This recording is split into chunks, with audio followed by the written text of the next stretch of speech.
Okay, here we are. Movement is done. Let's do a demo, shall we? Okay, I believe I was talking about masking stencils. People had questions. What's a masking stencil? What's the difference between a mask and a stencil? So instead of trying to describe it to you, I thought I would show you. These stencils, this is one set from Tailored Expressions. So in the pack, you get the stencil and you get the mask. So that fits in there perfectly. And then you also get this stencil and then you get that mask. So you get all 4 pieces in the set. Okay, here we are. I am working on my rotating design board. I have my, let's move it down here. I have my magnetic design sheet on it. So if you're wondering why this is moving, that's why. So this is what I created using this circle mask. Now there's other masks. There are square masks, ovals, balloons. This is just one thing that I did, but I'm gonna show you a different technique. But what I wanted to show you is I took this piece of paper, I laid this mask down, or I laid my paper down, laid the mask over top, and then I inked it with 2 Catherine Pooler inks. And that's how I got that. Inked it with a brush. There. Actually, no, I didn't ink it. I inked it with blending, these blending tools here. And then what I did, to add the background, I removed this.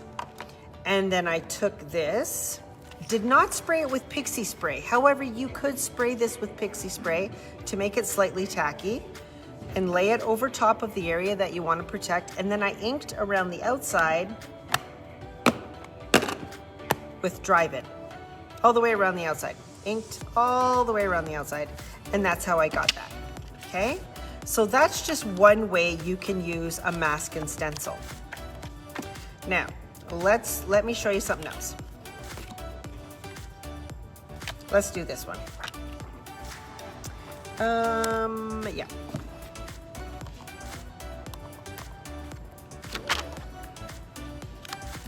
Putting my paper down, this is, trying to remember what paper I used. This isn't the Vicky Bouton.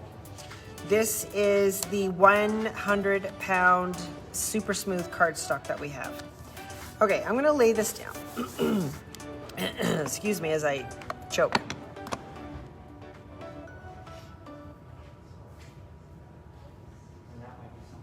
Just wait, I need coffee.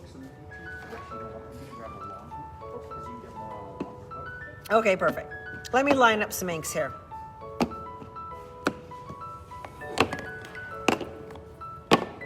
Let's just, let's just go crazy.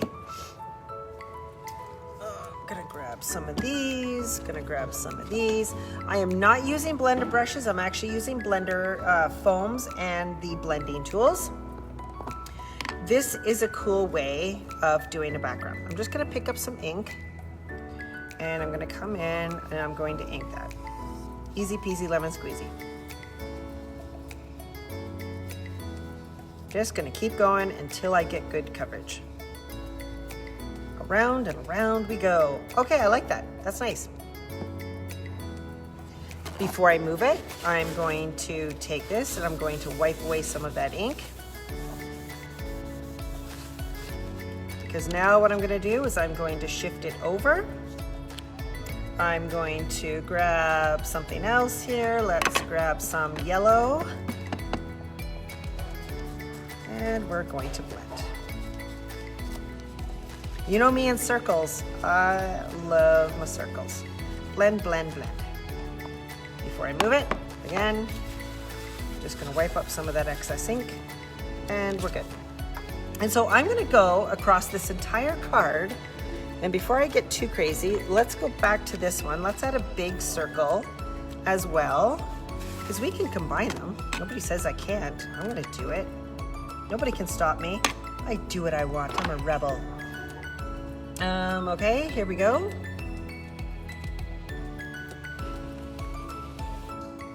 This color is In the Park. This is one of the new ones.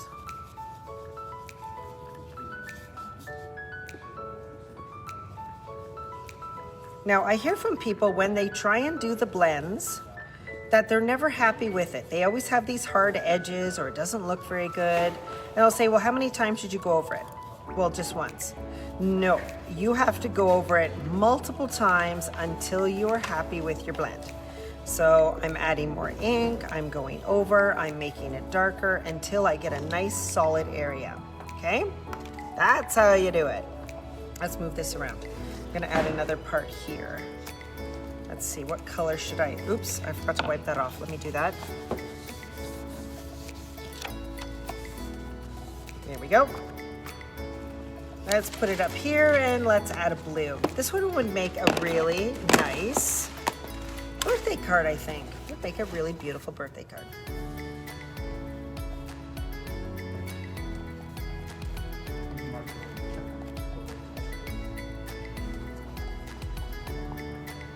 So yes, when you're blending, go over it multiple times. Because some people will do it once and they're like, oh, I don't like it. Look, you can see those lines in there. Just keep blending. Just keep going back, getting your ink, go back in, keep blending, keep making it darker, go around the edge. And I will warn you, I am a very heavy-handed blender. Like I am putting a lot of pressure on here. If you're a light-handed blender, it's just gonna mean it's gonna take you longer time. I am a heavy-handed blender. That's just the style I've done over the last several years of doing this.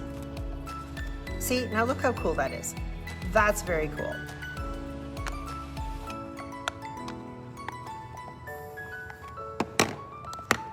And that's what you can do with a stencil like this, okay?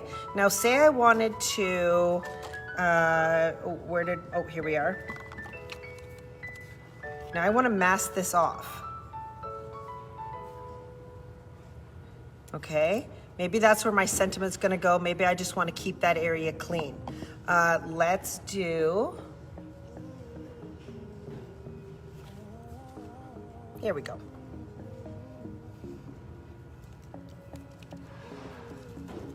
I'm gonna add some sparkle to this now, but I'm gonna keep this one clean. Now, what this is a mini mister from Ranger, just a little tiny mini mister. What I did is I added 3 drops of liquid sparkle. 3 drops of liquid sparkle from Lawn Fawn. We have this in stock.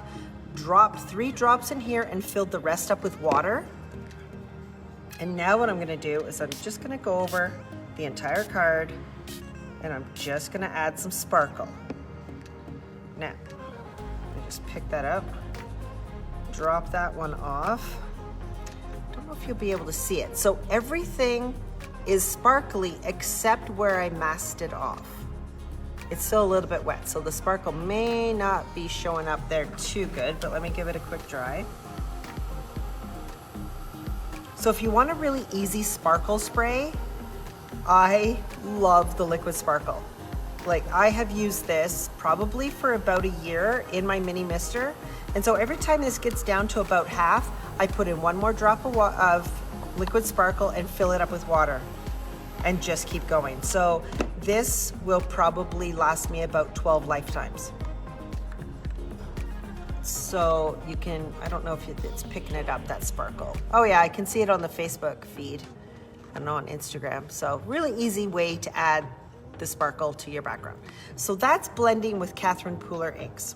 Now, let me do one more. I will show you, I always tell people I love the Distress Oxides because of the blend. Love it. Love, love, love. Let me show you, oh, look how much ink is in those. Those are inky. Where did, oh, here we are. I didn't mean to drop that. I'm gonna clean it up. I always have people tell me, well, how do you blend dye inks that don't have the pigment in them that makes them so blendable? How do you blend dye inks? Well, let me show you. First of all, the easiest way to do it is to make sure that your ink pads are very juicy. I need to dry this. Make sure your ink pads are nice and juicy. If they're a bit on the dry side, you might need to re-ink them, or you may need to use Distress Refresher. And let me just tell you about Distress Refresher. Here we are. Distress Refresher. Maybe you haven't used your ink pads in a while. Maybe they seem a little bit dry, but you know they have ink in them. If you spray them with Distress Refresher, it will add enough moisture to revive those inks. Yes, it's true. And you can use this for any water-based product. It doesn't have to be Distress. I could use these with my Catherine Pooler because these are water-based. You can use this with acrylic paint because it's water-based.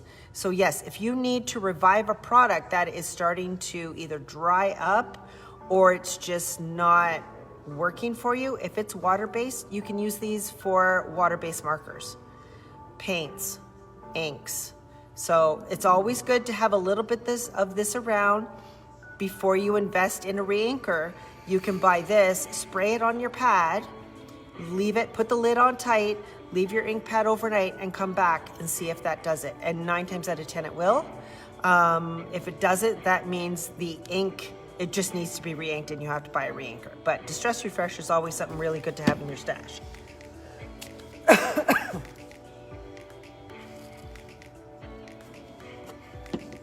Okay, how do you blend dye inks? I get asked that a lot. I love blending with the oxides. Not gonna lie, love it. But you can blend with dye inks. Here we go. Let's do these two. I don't know why, I just feel like doing, this is a chiffon. This is one of the new colors, an aquatini, which is, I believe, one of the older colors.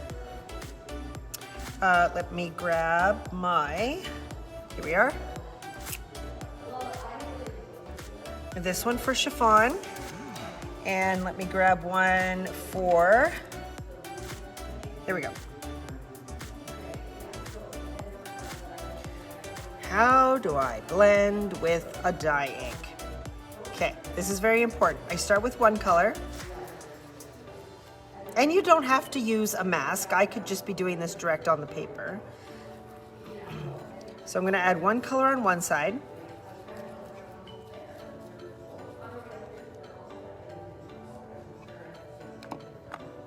And I'm gonna take my other color and I'm gonna put it down here, not touching them.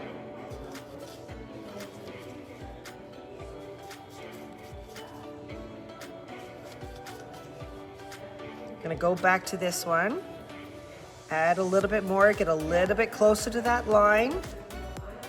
Go back to this one. You see I'm adding more ink. I just keep going and slowly bringing those colors together. This is how you prevent getting that really harsh line that you can get between two colors. It's just all about working the ink.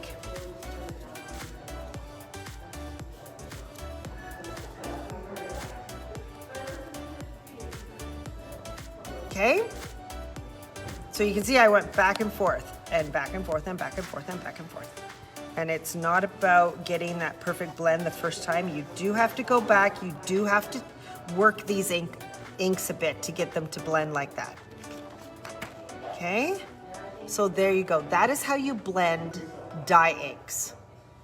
Back and forth. And like I said, it does take a bit of work. It does take a bit of practice, but don't get frustrated with it. I have a lot of people who give up on ink blending because they don't get that perfect blend.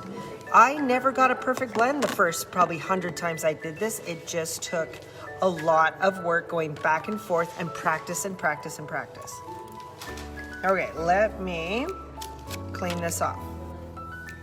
Now what I'm gonna do, hang on tight. So there's our Catherine Pooler. This is our Catherine Pooler blend. Let me do, where did I put them? Oh, here behind me.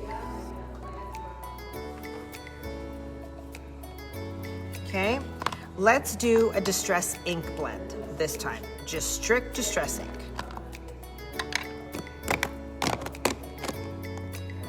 So let me clean up some inks here so my crafter math isn't quite as insane as it normally is. Okay, moving Catherine Pooler aside.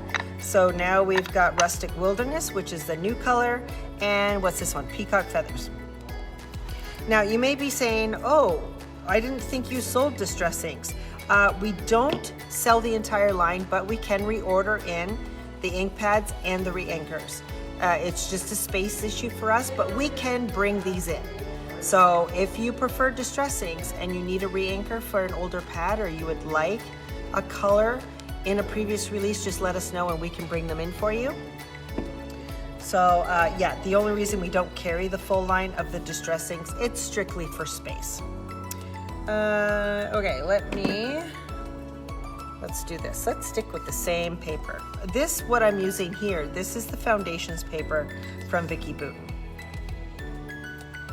Okay, placing that on there. So let's do Rustic Wilderness. This is a dye ink, same as Catherine Pooler. Catherine Pooler inks are a dye ink, okay? So these are the same type of inks, dye inks.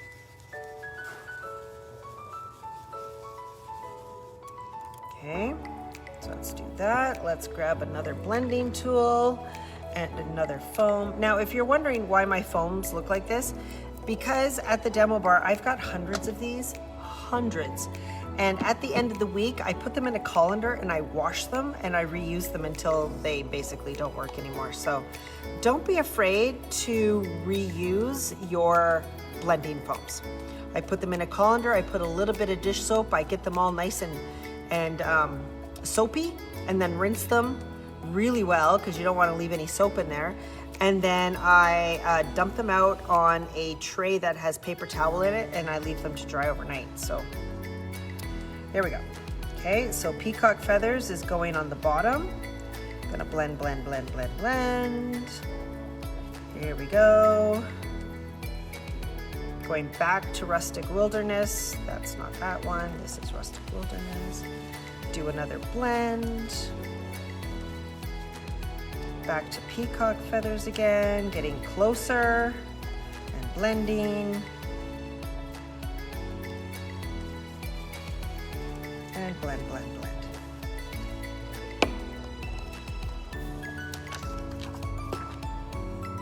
And there you go. So there is a distress ink blend. 2 colors blended together. Don't get frustrated. I keep telling people, don't get frustrated. Always go over your inks probably 4 or 5 times until you get that perfect blend that you like, okay? One more blend we're gonna do. This time we're gonna do it with the oxide so I can show you the difference. Let me put those aside. Okay, let me choose. Let's see, what do I have here? Okay, let's stick with our greens and blues. Let's just keep them consistent, shall we? Here we go.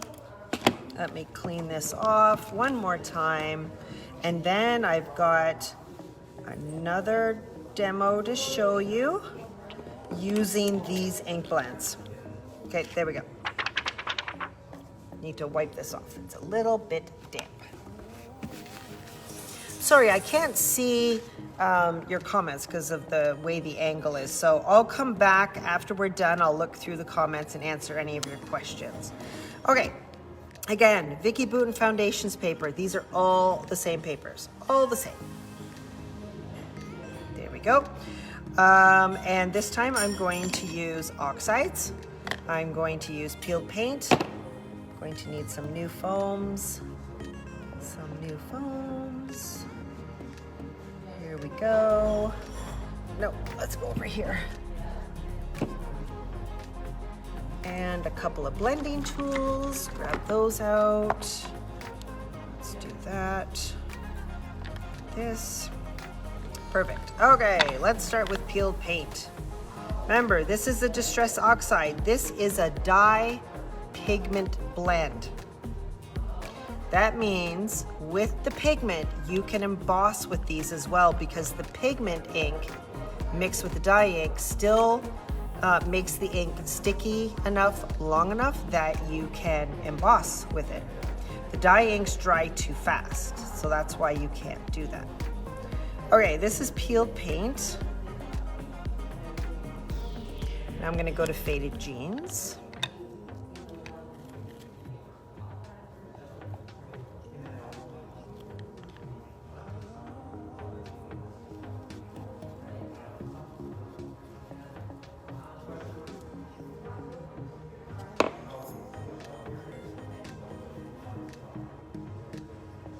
Here we are, blending, blending, blending. More peeled paint.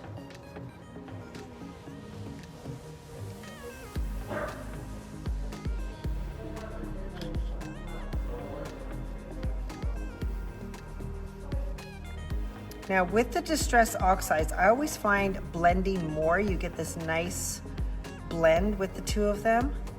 So I'm gonna come down a little bit further with the green, and I'm gonna come back with the blue, and I'm gonna go up a little bit further with the blue.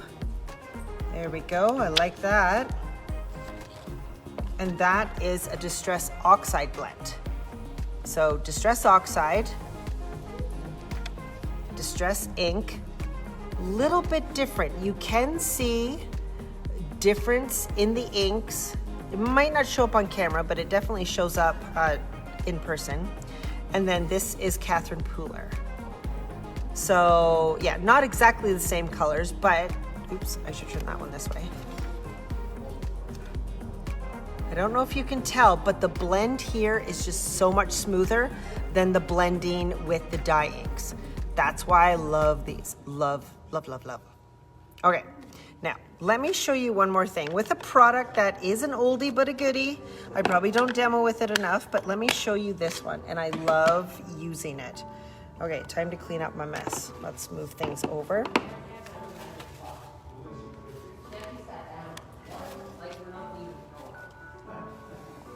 Hi, Michelle. Good, how are you? Oh, that could be dangerous. Oh, yeah. There you go. Okay, actually, let me turn this so it's the right way again. Here we go, here we go. Okay, so we've got Distress Ink, Distress Oxide, Catherine Pooler, just so you know the difference.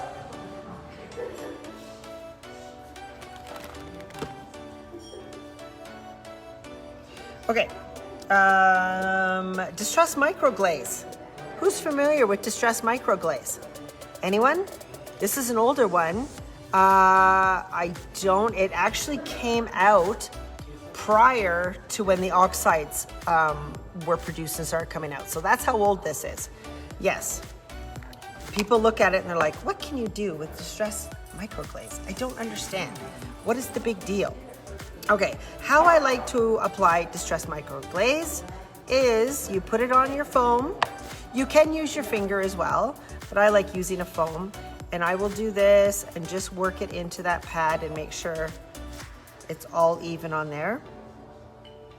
And then what you can do, just wait. I'm just trying to decide if I want to stamp on this first. No, I'm not going to stamp on it first. Okay, so what you can do is you can then put this over top of your Distress Ink, because Distress Ink is always water soluble, right? You add water to it, it's going to react. But if you cover it with Distress Microglaze, you are now putting a protective cover over it. Okay. Now it's going to be hard to see, but I put a thin coat of Distress Microglaze over top of that. So now that is going to cause a resist technique. So let me put this aside. I don't have any sprays, but what I'm going to do, if I had a spray, I would just spray it really quick. But what we're going to do, just to demo this, I'm just going to take some Distress Oxide. This is Wild Honey. Distress Oxide, Wild Honey, just to show you. Give that a spray. And then I'm gonna lay this down. There you go. Lay that down. Look at that. So you can see how that beaded up on there? That is now resisting this.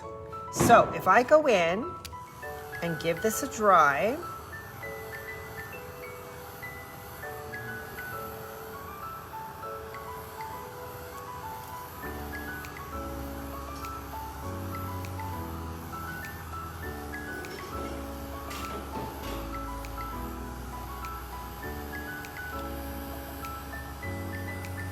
Now I could have gone in with my finger and put the distress microglaze just on that circle. It looks like I went a little bit beyond it, but you know, that's the fun thing about doing this, is you get these wonderful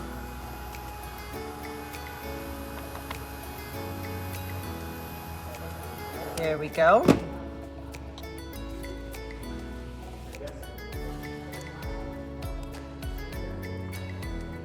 I'm just going to pick up some of that ink.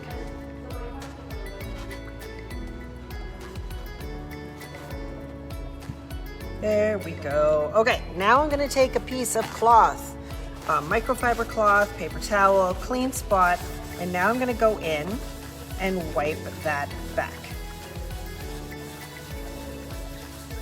So it has resisted most of that ink, but some of it's still left on there. But it does do a really nice resist technique. Now, another sample I did of that, here we go. This is 100-pound smooth paper. I put the distress microglaze through a stencil on the plain paper and then dipped it into my ink. And you can see where it caused the resist. That's another way of using it, through a stencil to cause resist. When it was done and dry, I took a cloth and I wiped away any of the residue from the distress microglaze. So resist techniques for the distress microglaze. Now, I'm going to show you again another technique with the distress microglaze. So on here, this is a glossy piece of paper. I am getting some wicked shadows. Let me just move this down. Try and get rid of some of those larger shadows. Okay, still with the shadows. Okay, this is a glossy sheet of paper. I don't know where it came from. I think it was a backing from a pad of paper that we got. So this is glossy, okay? On this side is, I had 3 different colors of Distress Oxide, dipped it in and dried it. Now up here, you can still see the oxidization, so it's very matte. I took the Distress Microglaze, which I don't know what I did with my, I'll have to get another one. And I took my Distress Microglaze and rubbed it on the bottom, and that removed the oxidization and made it shiny again. So I don't know if you can see it. I'm going to demo it live so you can see the difference. But that is another way of using the Distress Microglaze.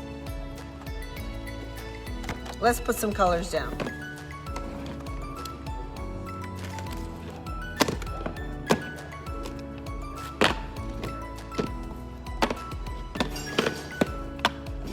Let's do these, shall we? Fossilized amber. I'm gonna smoosh those on there.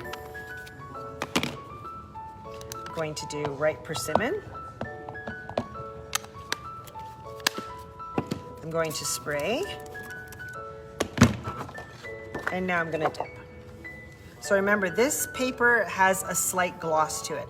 I have done this technique on, I tried it on Yupo, but I ended up, when I was trying to dry it, the Yupo kind of buckled. So photo paper, anything with a gloss finish will work. So let me just give this a dry. Give me a second, I need to build up the layers, and then I'm gonna add a purple over top of this.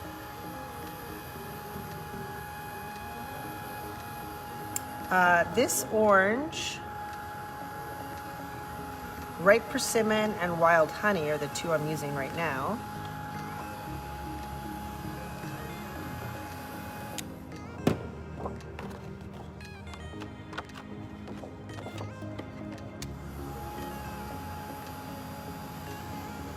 Oxides are always best when you build up the layers. That's what makes them amazing.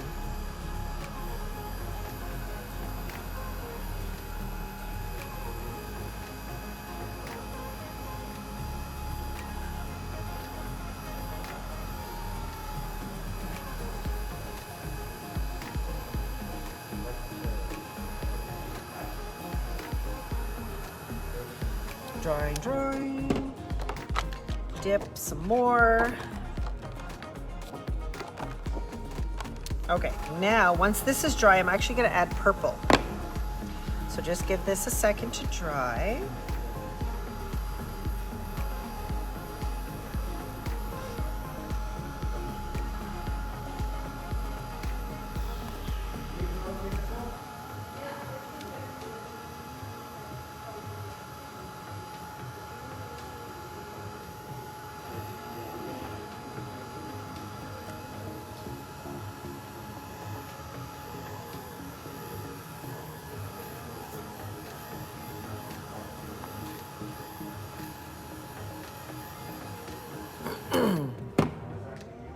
All right, let me just wipe this up because I don't want to add my purple on there or I'll make mud. So wiping that away. Next, I'm going to add some seedless preserves. Not as much, I'm not putting full coverage. I just want to add a little bit of purple. So let me give that a spray.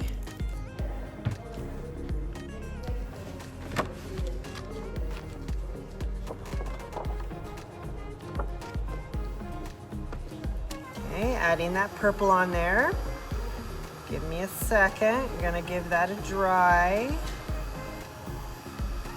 This technique does take a little bit longer, but it's worth it. Just gonna tip it. Get some drippies in there.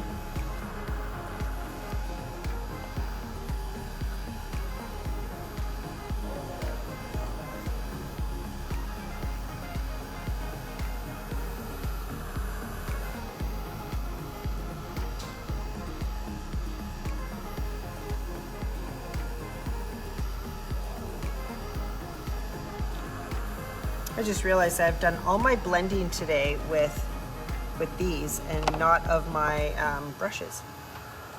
Very unusual for me.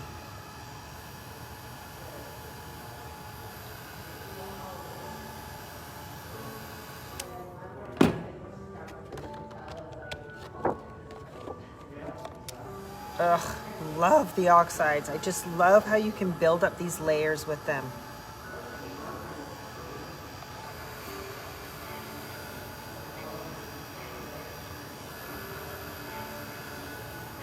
There we go.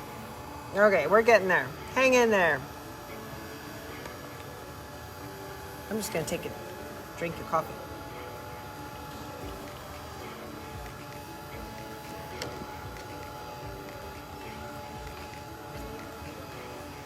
Okay, there we go. Let's wipe this up.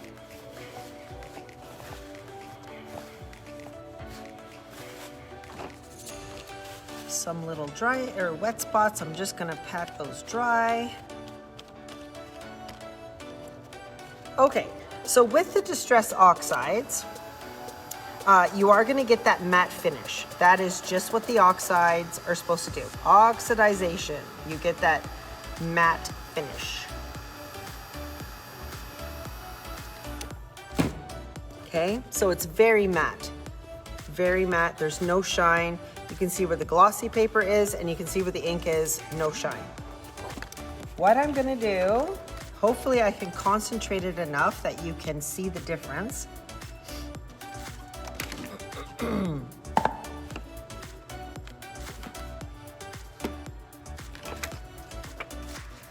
crafter math is definitely happening. Let me just say. Okay, here we go. So I'm gonna take my blending tool, put it in, and you can see how perfectly that fits in there. I could use my finger, but I'm gonna use this. Pick up some of that micro glaze. I'm gonna go on here and I'm gonna put it on my mat because I don't want any big blobs on there. I do wanna smoosh it around. Make sure it's even.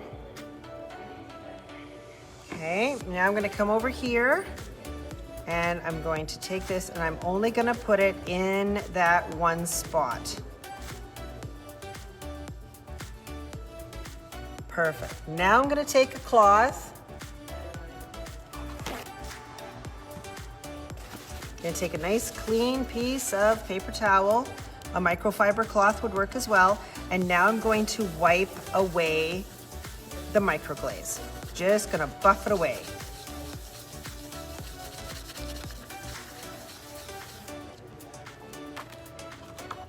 So what it does, and I don't know if it's showing up on camera, it looks amazing. So here it's very matte. And then where I put the microglaze, it takes off that oxidization film and leaves you just with the ink. And I don't know if it's showing on camera, but when I tip it, I can see how bright and glossy this is, and everything around it is very matte. So that is just one of the cool techniques, because I hear a lot of people say, I just don't like that chalky or that matte look. Well, this is one way of taking off that matte look. Is the Distress Micro Glaze, and then you wipe it back and it's left it. And it's also now made this part permanent. You can put water on here. Everything else around here will probably reactivate, but on top of here, you're good to go. This will not move because you've covered it with Distress Micro Glaze. So there you go. One of the cool things about Distress Micro Glaze. Okay, now one more thing before we go. Promise, this is it. Although I do really love hanging out with you people, let me tell you. What I'm gonna do, let me take this off. I don't need that.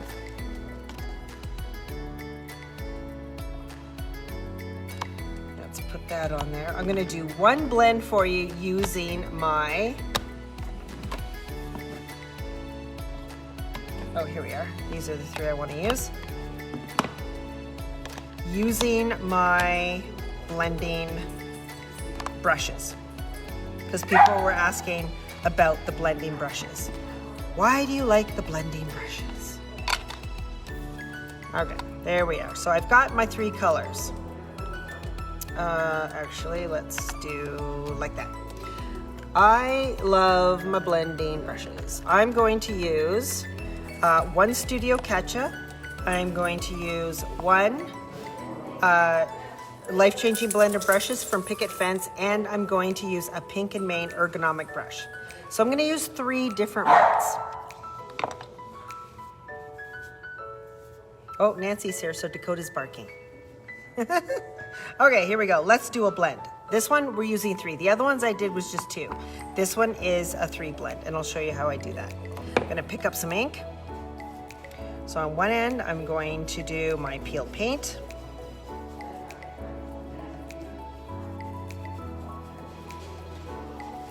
Okay, next I'm gonna go in here with my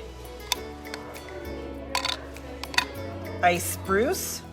This is with my my Pink and Main. Gonna add that one at the top.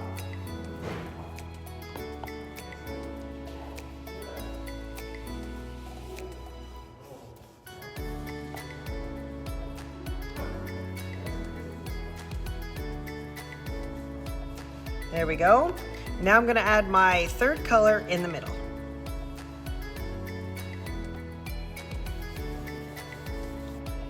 Now I have a feeling my faded jeans have faded. I need to re-ink this one. It is dry. There we go. Just enough ink.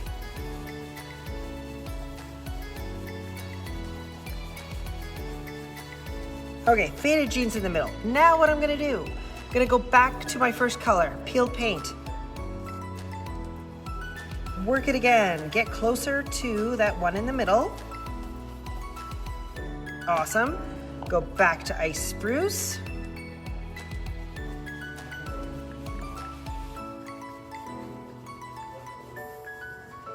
And now faded jeans, which I will be re-inking as soon as I'm done this demo because it needs help.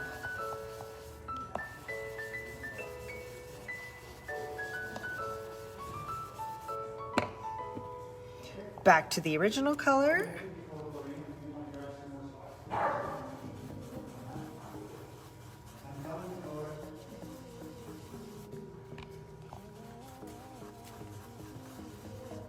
There we go. Ice Spruce again.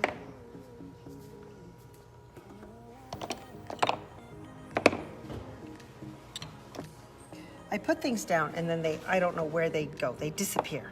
They just disappear. Let's do faded jeans.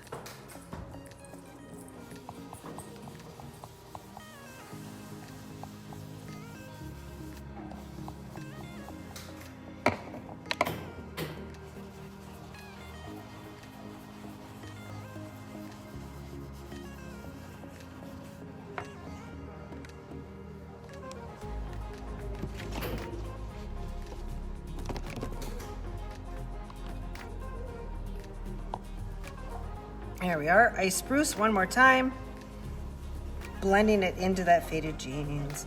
You can see it does take a while to get a nice blend. You have to go over it 4 or 5 times until you are satisfied with that blend.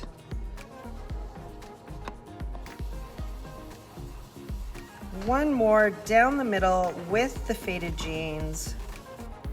And there you go. A blend, 3 colors. Awesome. Well, there you go. That is my demo on inks today. Awesome. So sorry I couldn't see all your questions. If you had questions, sorry about that. But what I will do is I'll go back and I'll look through all your questions or comments. And if you had a question, I will answer it for you. I'm gonna give it a spray of water.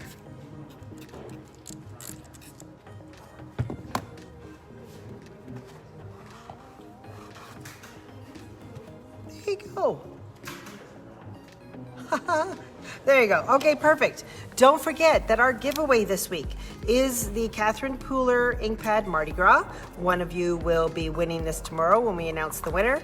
So all you have to do is comment, tag a friend, share the video, and we will be picking one of you to win this tomorrow. We'll make that announcement tomorrow morning before noon. So there you go. Thanks for joining me today, everyone.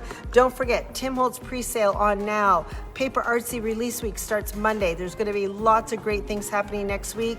So stay tuned to our social media, and we will be back with lots of fun things next week. Have a great weekend, everyone. Bye.